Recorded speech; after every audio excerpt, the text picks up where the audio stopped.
Hey everybody, I have a wonderful author interview for you today.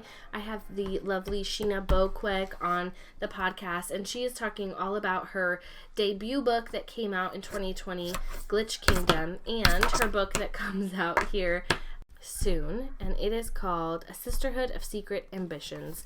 It's coming out in June, so you can pre-order it now, and she's going to tell us all about this incredible book. Like, I cannot wait to read it.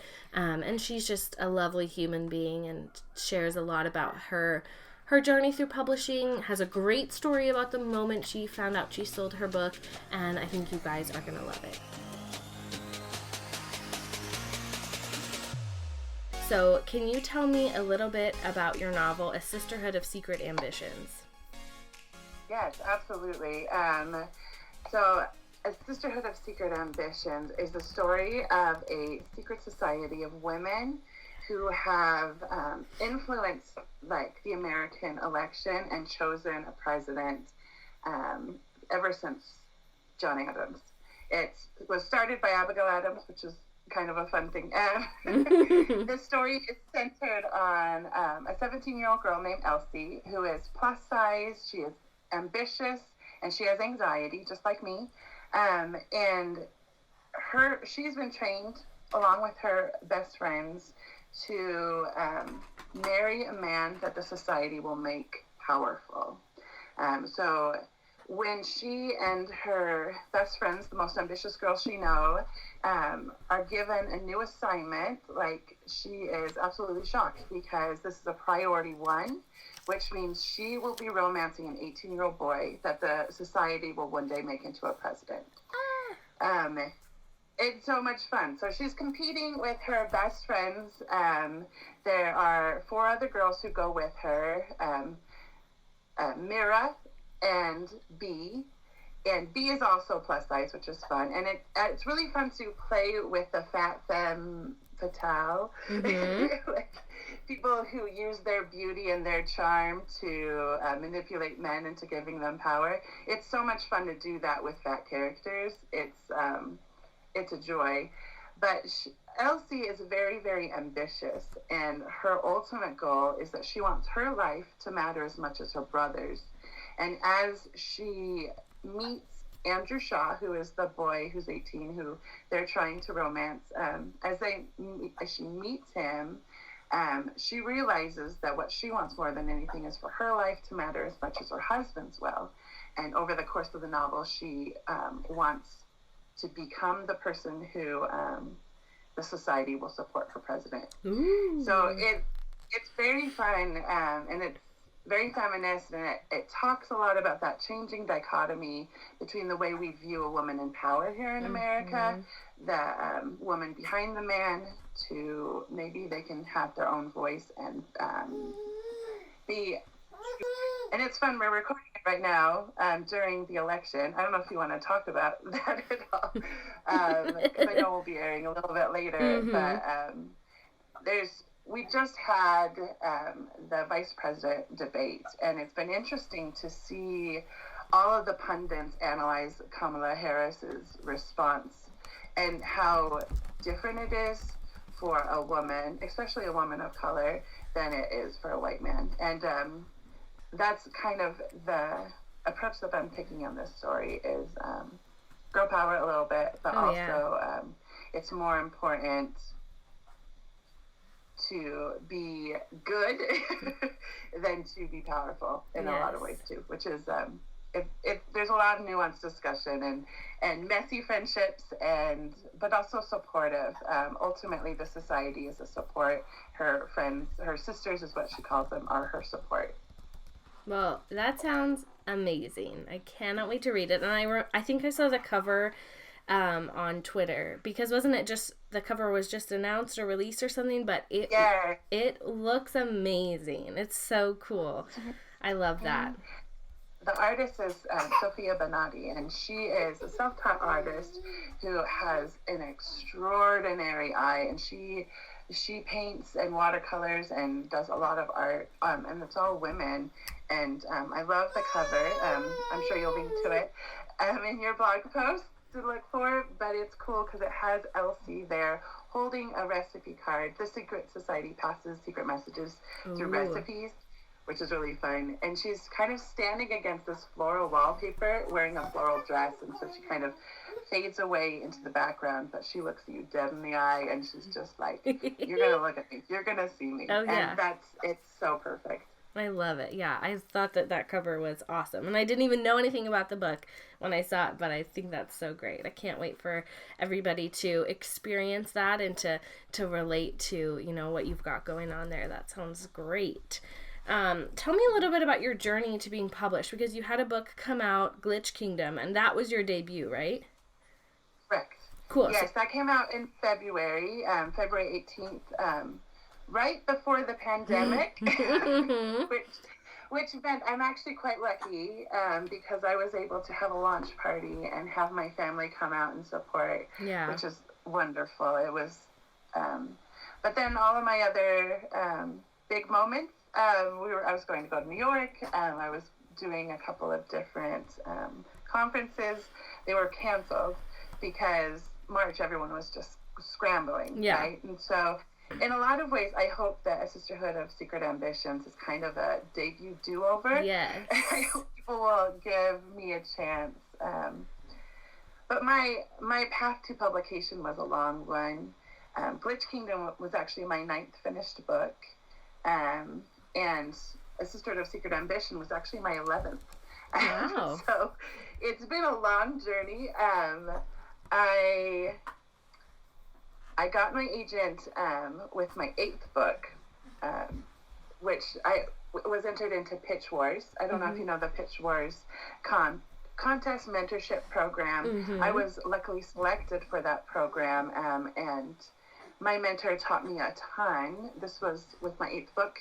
And then I went on, I was able to get an agent, and then we put that book up for submission to editors, and it sadly died on submission. But then I just kept writing. Yes. I knew that, number one, since I've written so many books before, I know that I can do it again. Like, that's a blessing, but I also knew that I had to do it again. And so I wrote Glitch Kingdom with the goal of just finishing it, just for, you know what I mean? Like, I wasn't ever anticipating that it would be my debut. I thought, you know what, it'll be the next one after that. This one is just going to be I'm going to write it down, get through the pain of missing out on submission and this dream dying. So I'm just going to write this one. But then my agent loved it. Like, loved it. And I'm like, really? What? Okay. So I'm so proud of it. I was able to sell it. It got an R&R first, so that's a revise and resubmit from my editor. So after being on sub for quite some time, that's when, in case your viewers don't know, sub is when the agent pitches the story to different editors at different publishing houses. And I was lucky enough to find an amazing editor who loved Glitch Kingdom, and she loved A Sisterhood of Secret Ambitions also, and bought that from the option.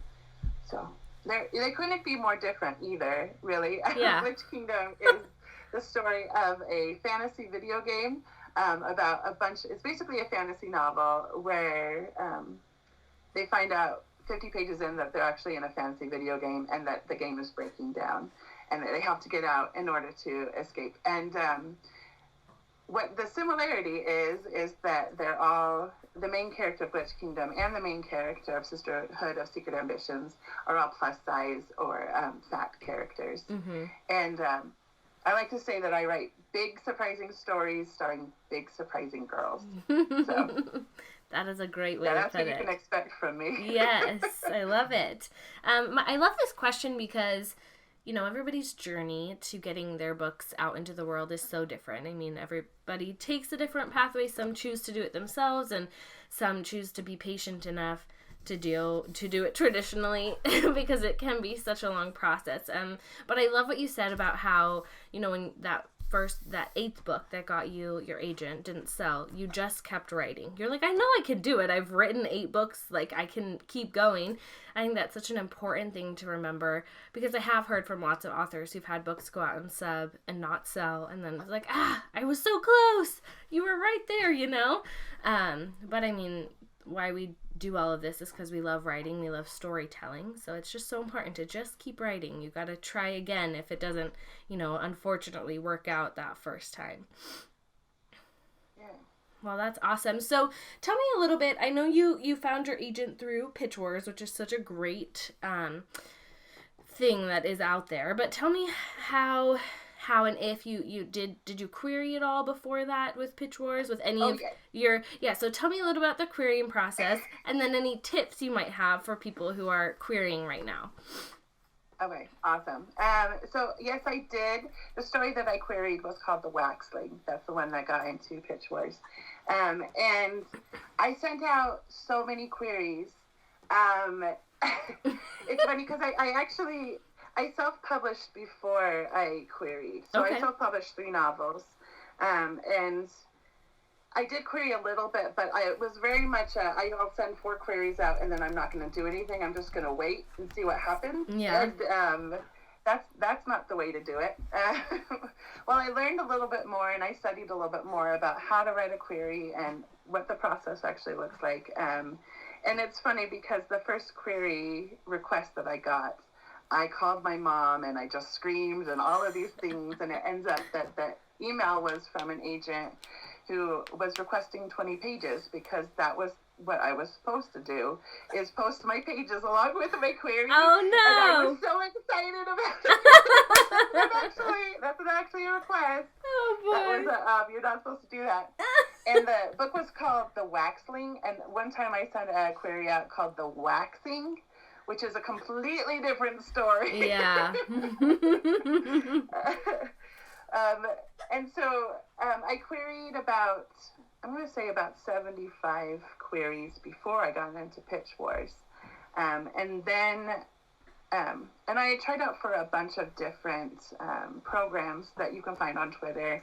There was Pitch Slam, and there was the Page 70 Pit, a couple of other ones that were just any opportunity that I could find, I would go after.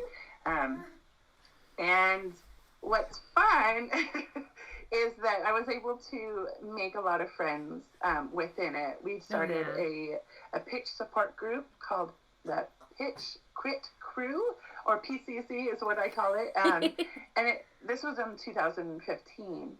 And it's really cool because a lot of the people within this group, this small Facebook group that we've had, they've gone on to publish or become an editor or become a podcast host like you're doing. And it's been really fun to watch everyone's journey and how it changes. Some have self-published, there's a lot of different paths out there. And so it's so important to find as many communities as you can. Definitely. Writing is so isolating. And then just to keep going, I would definitely go after these pitch contests and mentorships. They can be really, really helpful to getting to that point. But the most important thing is just to keep going, to make your books as good as you can. Pay attention to the market so you know what is selling, so you're not wasting your energy on a story that won't sell. But also, I don't think there's actually a way to waste any of your energy on this, because everything you learn as you write, it's kind of like refreshing a garden for that next time, right? Mm-hmm. It gets into the soil and it gets into your knowledge base and what you can do. So keep going. I also think that it's important, if you're querying now, to know that querying in 2020 or 2021, when this airs, is going to be different than it was querying in 2015. Not only because of the pandemic or because of everything going on in the world, but also because of that, and because all agents are going to be moving a little bit slower, if that makes sense. And so it'll take a lot longer. And so don't look at numbers that somebody posted out and saying, it's, if you don't have the 20% request rate, then your book isn't going to sell. Like, that was kind of the knowledge of the day in 2015, is that, like, you want to make sure you get about at least 20% of your queries that you send out will get a request. And that's just not the case now. And so just keep learning and keep growing, and know that not only is the dream possible, it's possible for you. And to know who it is that you're speaking to, who your audience is, and what it is that you really, really want to say. And as you narrow that down and you really figure out what kind of writer you are, that will help you in your path to publication. Such good tips. There's so much good information there. I think, publishing, I hate that, it's true, but I hate that you said, it'll move a lot slower. I'm the most impatient person in the world, and just, it's already slow enough, right? But yeah, it does move so slowly, but I think it is helpful too to not compare yourself to other people. And it's hard on Twitter and on social media when people are like, oh, hey, I just signed, you see those every single day, and you're like, why not me? But I mean, everybody's journey, it takes a different path and will take a different time. That doesn't mean you're a failure, it's never going to happen.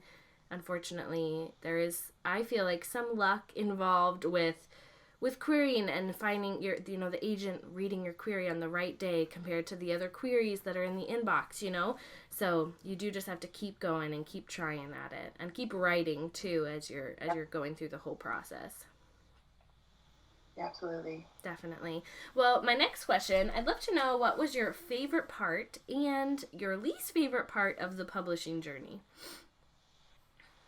My favorite part of publishing has to be the day I found out that Glitch Kingdom sold. Oh, yeah. Yeah. I'm going to tell you the story. Do it. It's kind of funny / embarrassing for me story, so I hope everyone enjoys it. I was at a writers' conference when this happened. My book had gone to the acquisition on the Wednesday, and this was Friday. And so I knew either I would find out or I wouldn't. But I was just kind of distracted during all of the classes. And I'd worked out with my agent, Jessica Sinsheimer. I apologize for saying that wrong.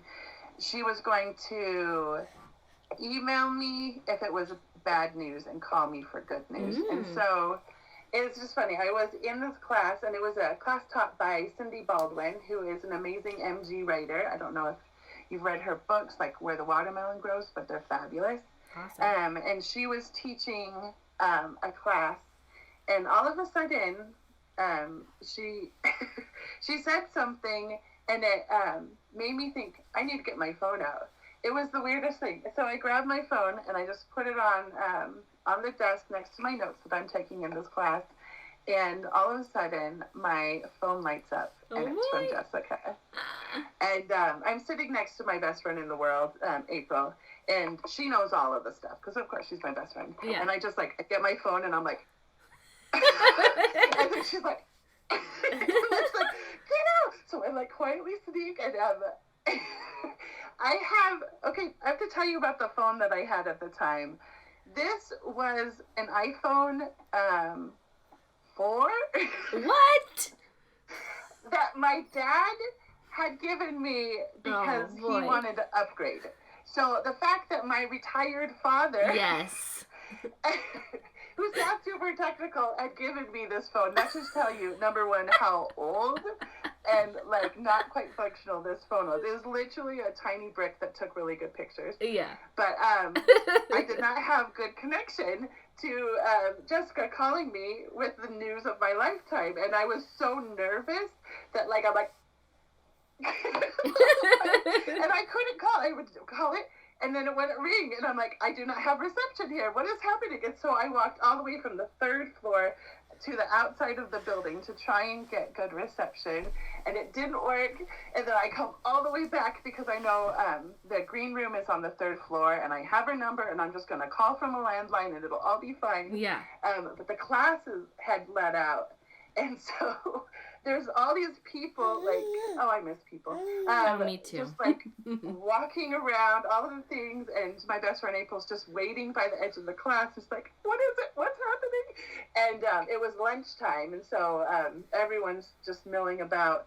And I'm like, I don't know, I haven't called yet. And she's like, use my phone. So we went into a classroom that was now empty because of lunchtime, thank goodness. And April just sat in a little chair in the back of the room, and I used her phone to call my agent. And my agent was actually at a cafe, so she couldn't, like, talk about it very out loud too much. Right. And so she calls and she whispers. And she's like, Sheena, okay, this is what it is. And then I'm just like, okay, this is what it is. I don't have to whisper, but I do. That's the best. So we just kind of quietly talk, and my best friend's just like, what's happening? I don't know. And then, like, all of a sudden, I say something that lets her know that it's sold, and she's just sitting in the back with her tears, just sobbing. And then, so then I hang up. Everything is just wonderful, and yes, rainbows popping out of my head and my fingers, but no technical skills, like being able to, my phone still will not work. Yeah. And I just jump up and down with my best friend, and I pee my pants a little bit. Well, yeah. I have 3 kids, and yeah, so that's part of the process. It is. But it was just, it was just the best. It was the very best feeling in the world, because this weekend was my 9th book, and it was a long journey. I started writing when my oldest, who's almost 16, and who will be 16 when this airs, when he was like 6 months old. Wow. So, yeah, it was a long, long, long journey. And so it was just this really beautiful, hopeful moment of everything happening. And though it was scary, because I literally called Jessica probably like 20 times, and like it would not work, and it would not connect. Oh, it was so stressful. But because it happened there, I was able to message my husband to talk to him, and when I told him that my dream came true, he just like started crying. Mm-hmm. And it was so sweet. But I was able to snag a picture of it. And that picture of my husband just being like in shock and just happy, with happy tears in his eyes, was like the wallpaper of my phone for several years. I bet. And I think that is so amazing too, because you had some hard feelings about going out on sub with the 8th book. I mean, I'm sure that was just emotional for you, because you were probably in the back of your head like, oh, what if this one doesn't sell too, you know? I knew that it wouldn't. Like, yeah. I was wrong, but I knew that it wouldn't. I'm like, okay. And then I started working on another story, and then I started working on a Sisterhood of Secret Ambitions, and I'm like, that's the one that's going to sell. Yeah. I know that one's going to sell. I believe in that one really a lot. And then Glitch Kingdom sold, and I'm like, wait, what? That's amazing. And what a special memory, and like a stressful memory of how you found out the news. The best. Yeah, it was. You take your joy with the humanity, right? Yes. Like, this is how it works. Yeah. Well, what about the least favorite part of the publishing journey that you've been through so far? So, the least favorite part of the publishing journey, well, the hardest part for sure is putting your like soul out there. It's so strange how you have to be, in order to be a good writer, you have to be authentic and mm-hmm. real and take risks and put yourself on the page. And then publishing is all about shoving who you are into other people, and sometimes they are not interested. Yeah. Which is actually the best possible outcome, because it's when you have to develop tough skin and also not be so protected that you can't do the work of being generous with your soul. Yeah. Right? So that's the hardest part, is the releasing it out there. The best part is always the writing of the story. Yeah. And I think releasing it out there is really good too, when you find readers who really connect with it, or readers who needed the story. So I try and focus on the joy that comes from that. But yeah, just the risk of being truly seen and like judged is, yes. impossible to like think about for long. I mean, that is the risk, you know. You put your book out into the world and you don't have control over it anymore. You don't have control over what people are going to say or how they're going to react. And I think we all know in the back of our minds, like, okay, my book is not going to resonate with everybody. Not everybody's going to love it. But with the way the world is now and the accessibility to the internet and social media, you know, it's just a little bit more in your face than I'm sure it used to be. So that can definitely be a hard part. I understand that. But yeah, think about the good of all the people who do resonate with it and who love it and reach out about the good parts of it. And I'm so grateful for every person who has read my books or who has left a review. Like, it's a strange thing that you put a ton of work into, like, your dream, but then you are not guaranteed or entitled to any response, right? And so it's just like anyone who picks up my books at all or who pre-orders or buys it or anything that I'm just enormously grateful for. Yeah, that is wonderful. Let's talk a little bit about your writing style. I'd love to know, are you more of a pantser, more of a planner, or do you fall somewhere in between? So, I really love, George R.R. Martin says that there are two types of authors. There are gardeners and there are architects. And I think of myself as more of a gardener, for sure. It's definitely a pantser, but I have learned to love structure a lot. So I would have to say I'm probably kind of in between, but I have to be surprised. I have to discover things as I go, or else I get bored. And whenever I plot too much, I actually get stalled, unfortunately. Yeah. So my writing process is once I've come up with this like seed of an idea, I just let it grow to see where it goes. But then as I'm actually drafting, I follow the beats from Save the Cat. Mm-hmm. Sorry, I didn't say that. But I follow that beat sheet just as I'm drafting. I'm like, okay, now this is where I need to be right here. This is where I need to be here. And that's how I write those stories. So definitely check out Wired for Story is a good book also. And Save the Cat Writes a Novel is another excellent book. Yeah, Save the Cat is one that I hear from people all the time. It is such a good one. I think I'm very, I try to say I'm in between. I'm more of a pantser, though, or a gardener.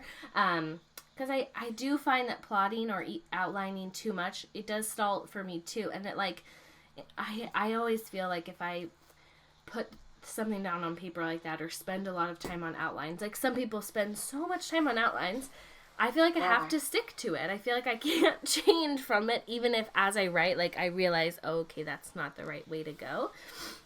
So I just save myself the trouble and I have a brief idea in my head about different scenes and whatnot, but yeah, I can't outline too much or I just won't write anything down.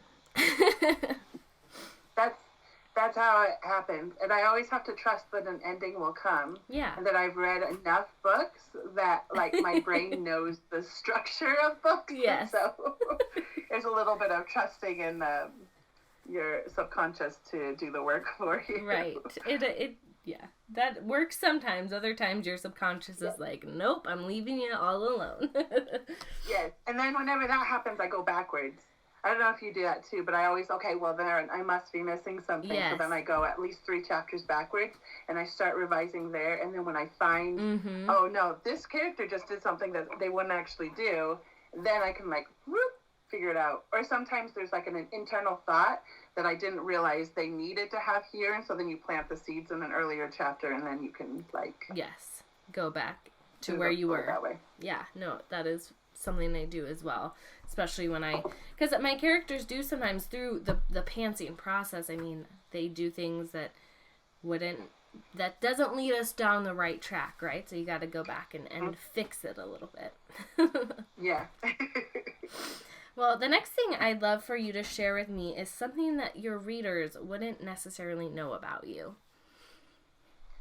Well, I'm kind of an open book on social media, but I don't think my readers know how much I love television. That's weird to say, but it's true. Especially reality television. Ooh. I am obsessed with The Bachelor, like obsessed with, and it's not even like the fairy tale that they're doing. It's like all of the ins and outs of the producers and like how they manipulate these contestants and how the contestants play the game in order to gain followers and fame and Instagram sponsorships and all of these things so they can have this gorgeous fancy life, but they just have to like go through this coliseum of emotional torture to get there. Anyway, it's fascinating.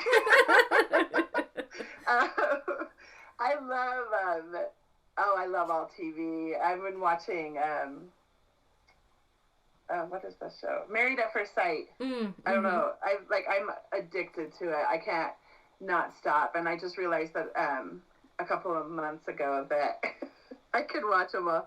And so I've just been like watching the wedding episode where they meet these complete strangers, and then I watched the reunion episode where they're like, "I hate you.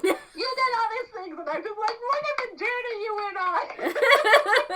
So fun.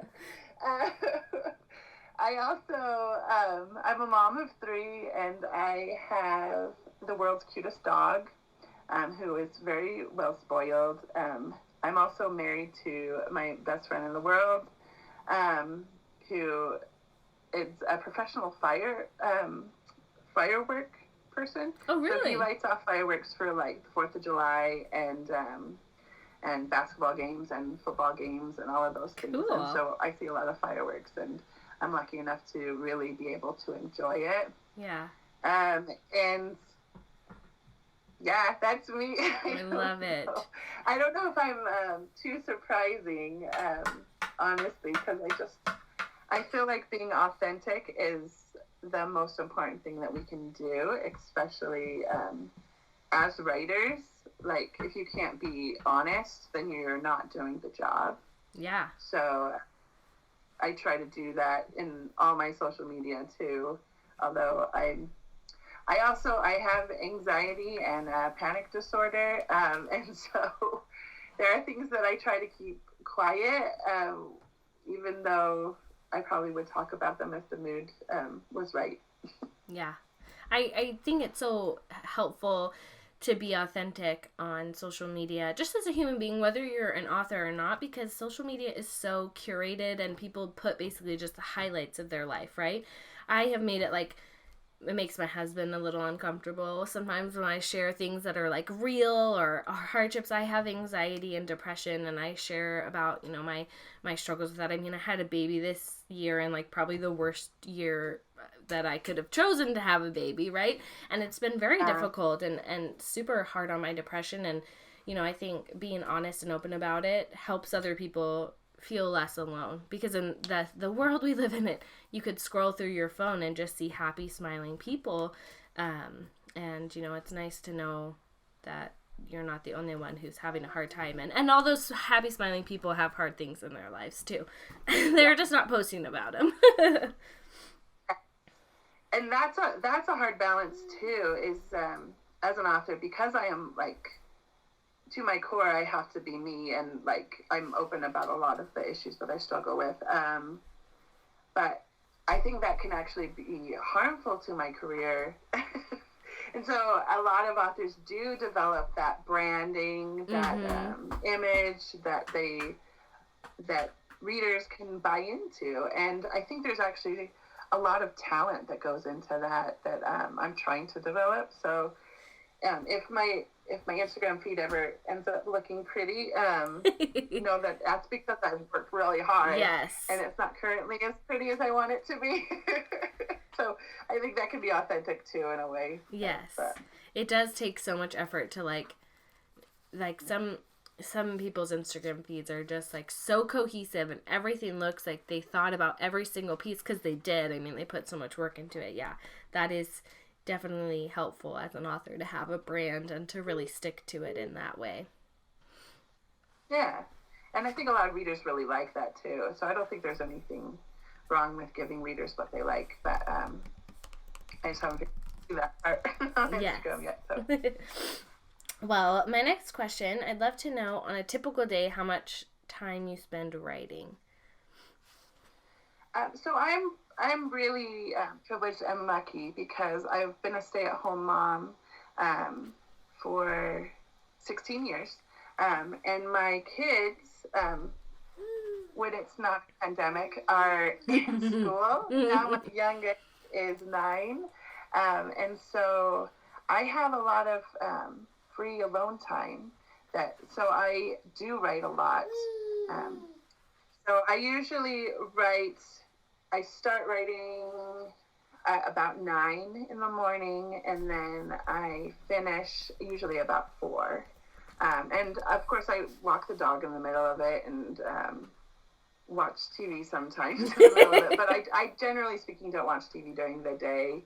And I have lost several days on Twitter also. I'm not going to lie there. Oh, yeah. And say that social media has swallowed a few. But I try to treat it like a job as much as possible, which means that I put it away usually at about 4, except when I'm on deadline. But so that's when my normal writing day is Monday through Friday from between 8 and 4. And then when I am on deadline, I write a lot after 10. So I try to have family time between 4 and 10. And then once everybody's kind of asleep and the house is quiet again, then I stay up writing. And that's actually the best time for my brain, surprisingly enough.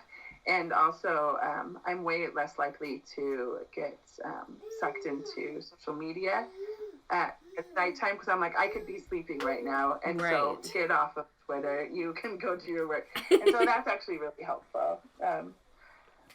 I don't necessarily have a word count that I hit every single day. And I do think sometimes writing days are spent reading, and sometimes resting is part of writing as well. For sure. But yeah, so that's how I function. Awesome. How are you functioning with the kiddos at home for virtual school?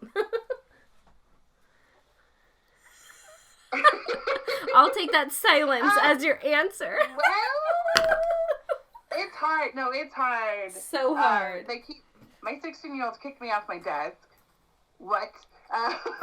Then his laptop broke, and so then he started using my laptop, making it all sticky, and it's like, come on. And then you have to help the kids as much as possible. So it was definitely a challenge. They're currently in person, but I think their schools are going to be shutting down soon because the numbers are rising. So it's an everyday choice. Yeah. If that makes sense. Totally. And there's never a right answer. So it's trying to balance all the many different needs that the kids have alongside of deadlines or ambitions, or even just wanting to spend time with them, and what they need. And so it's definitely a balance, and I don't always keep my balance very well.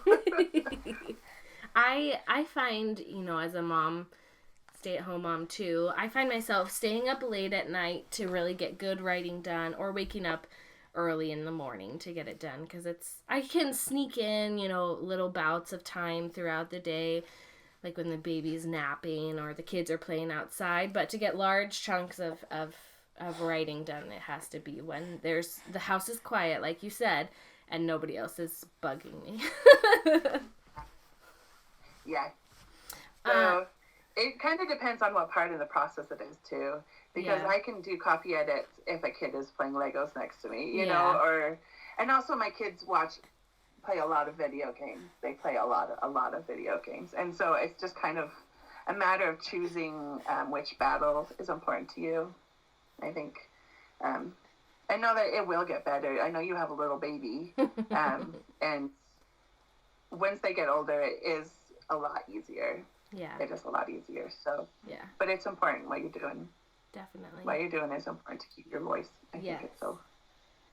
Well, my next question, writing, you mentioned earlier, and I think it rings true, writing is such a solitary experience. We do it alone. You can't really, unless you're working with somebody else on a project. But for your project, you can't be, collaborating, oh, you write this paragraph, I'll write this paragraph, right? And it can be very emotionally draining and stressful at times. So I just love to know if you have any tips based on your own experience and, your life dealing with anxiety and all of that, how you focus on yourself too and filling your own creative bucket through the process. Yeah. Well, this is number one is I always take, even when I'm on deadline, I always take days that are a break, especially when I'm on deadline, actually. I feel like, again, you can't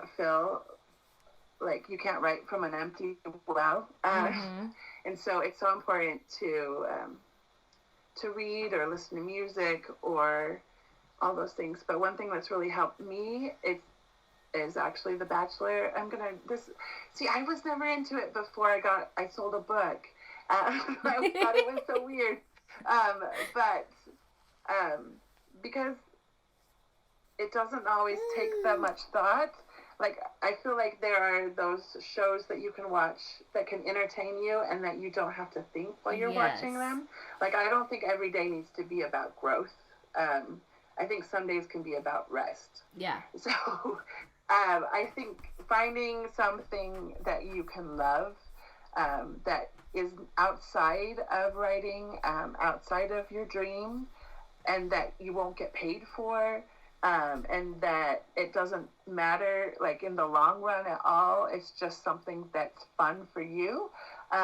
That's the secret for me. And I think pacing yourself too is important. And I turned in a Sisterhood of Secret Ambitions about a month ago. And so now I am restarting writing, but I took basically a whole month off of writing because I needed it. Yeah. It's at Copy Edits right now, so it'll come back and I'll start doing some more work. But that's a different level of investment in the work with the Copy Edits. That's more about the commas and making sure everything is right where it needs to be. And the drafting portion is always the hardest part. So I think it's important to keep well rested and to and well fed creatively. I think so. And I love, I have TV shows like that too, where I don't have to think or analyze. I can just put it on and watch it and relax. Whereas other shows, you got to follow the story. For me, it's always something I've watched a billion times, like The Office or Buffy the Vampire Slayer. I can watch and I don't have to think. I know what's going to happen because I've seen it 12 billion times, and I just get to enjoy it. And that is so restoring, and just, part of the drafting or revising process is so much in your head and in your mind, and your gears are always turning. It's nice to just let it all relax for a little bit. And whatever that is for you, it might take some people different things to figure out what that is, but yeah, that is such a crucial part of the process. Sometimes not writing is still, part of what you need to do to write. Yeah. Well, my last question is the hardest one. I'd love to know what your favorite book is right now. Just a book you've read recently that you enjoyed. And if you need to, you can give me more than one. That's totally fine. It's hard to choose. Yes. So, recent books that I've loved, A Song of Wraiths and Ruins, Legend Born, Cemetery Boys. Mm-hmm. There's been some fabulous YA come out lately. Again, this is a little early on. In March, I'll be reading a bunch of different books that are really good. But currently, I would have to say my favorite book for this moment in time in a pandemic is got to be The Shadows Between Us by Trisha Levenseller. Okay, I'll tell you why. Okay, tell me. So the main character, have you read it? I have not read it. Okay, you need to go read it right now. Okay. You will enjoy it. The main character Alexandra, I believe is her name. She is all ambition and no empathy, but somehow the way Tricia Levenseller has written it is just so compelling and so fun, and it is like, I am like the most empathetic person, like to a flaw, to a point of it being a flaw. Like, I care about people so much, and so when like you're in the middle of a pandemic, or like there's a lot of people who are like literally dying all around you, it's hard, like as an empathetic person, just to keep going. And this book is such a gift because you get to put your empathy down yeah, and just escape into this world with this gorgeous girl. It's just like the ultimate wish fulfillment. It's like Rambo for girls. Oh, you know what I mean? I love it. It's so much fun. I adored it, and so it's just A+ then. I don't even know how she did it, because you still really care about her, and I still really like the main character, even though she's like the worst. And there's a moment where she and the love interest are like making fun of this like Robin Hood character who's like helping out the poor, and she's like, why are they helping out the poor? Doesn't he know how ridiculous that is? And I know in like the current climate, like that can be like really awful, but it's hilarious. That takes skill. That takes such skill to make a character be unlikable, but like you still love them and root for them, you know? Yes. I don't think I could have done it. Honestly, it's gorgeous. It's gorgeous work. Wonderful. Well, thank you for that recommendation. I love this question, even though it's a hard one, because there's so many books out there that we inevitably miss, right? Because so many books come out all the time. So I love to just share our love for what's out there right now. Thank you so much for chatting with me today and telling us all about you and your books and A Sisterhood of Secret Ambitions, and your journey through the publishing industry. Well, thank you so much for having me. I really appreciate it. So you can find me on boekwegbooks.com, or on Twitter or Instagram at Sheena Boekweg. And yes, check out A Sisterhood of Secret Ambitions. It comes out June 1st from 501 Friends/Macmillan.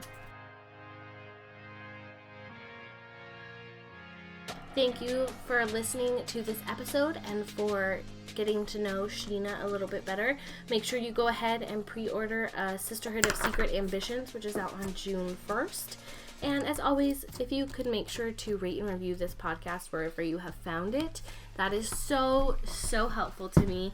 And if you can't rate and review, like if you're listening on Spotify, tag me in something about it on Twitter or Instagram at Rose Quinney, QUINNY, or just connect with me. I love to hear from the listeners and hear how you found about it, or what you feel like is beneficial from the podcast that I spend so much time putting together. See you guys next week.